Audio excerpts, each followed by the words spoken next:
So I believe really strongly that when you go through an interview process or performance review, that you need to take charge of it.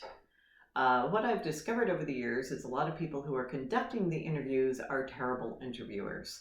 And in their defense, most of us are not really trained on how to conduct interviews ever. We either have a natural instinct to it, we learn by default, but usually what happens is HR or someone gives us a list of questions that we have to ask, and we just go down the list, blah, blah, blah, blah, blah. If there's a group, they go around, this person asks question A, this person asks question B, this person asks question C.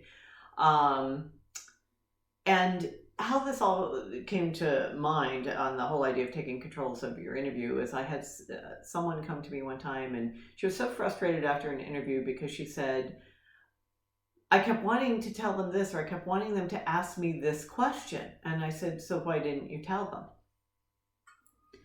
And even after it came out of my mouth, I thought, well, would I have done that? Had someone ever told me to do that? So that's when I began to think a lot about how do we take control of our own interviews or any other time that we have to present ourselves for review or evaluation or anything like that, to make sure that we don't walk out of the room going, shoot, I just wish they'd asked me this question. I really wanted to tell them about that. So that's part of the premise behind a lot of these videos, but definitely part of what I want to talk to you about today. And that's what I call show them, not tell them.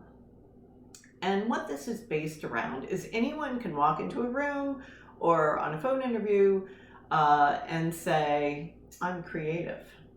I'm a good leader. I'm a good mentor. I'm a good teacher, whatever it is. And maybe you are, maybe you're not. Anyone can say anything.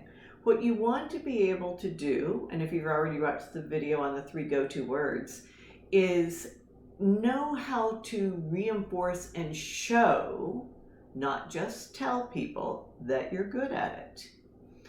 So for example, if you were to say, well, I think one of my strengths is I am creative. You don't stop there.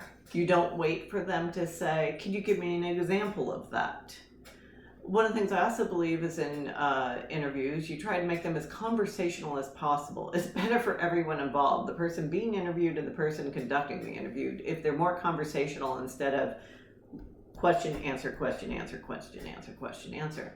So instead what you would say is, I'm creative. Let me tell you a story about that. Or I'm creative. Let me give you an example. Or I'm creative. Let me show you what I mean by that. Launch, as soon as you say what you are, begin to tell the story that shows it instead of just telling it.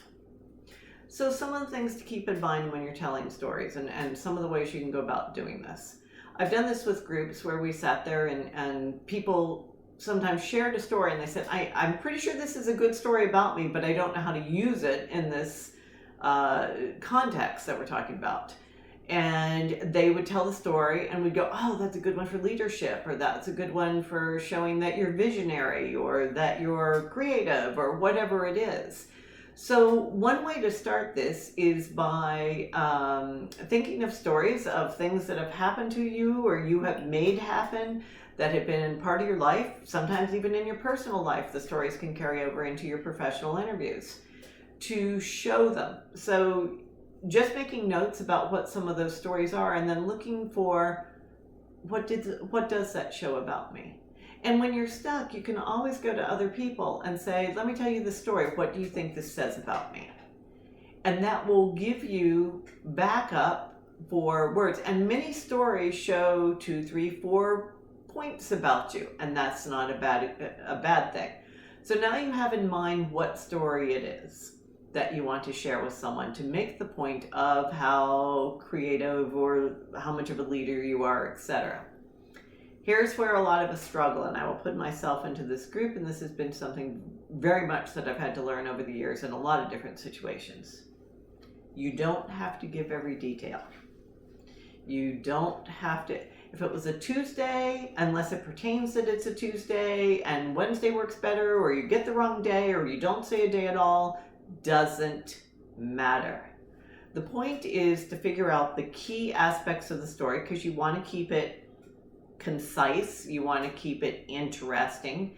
It does not have to have every fact in it. So running through and looking at, wait, does that part of the story actually support what I'm saying? Does it matter? Do I really need it in the story? Very important. And again, when in doubt, running it by people and saying, this is my end goal. This is what I want them to see or hear by the end. What parts can I cut out? And that will get you, and I don't want them rehearsed no more than I like 30-second elevator speeches, which is a whole nother conversation. Nothing should be rehearsed in my mind. It's your story. You know it. And the more you drill it down to the key concepts, the less you have to worry about memorizing the facts. Again, you want it to be conversational. You don't want it to be a stage performance. That could definitely hurt you in the end. So think about how you can take certain aspects and certain things that have happened to you in your past lives and show them, not just tell them who you are.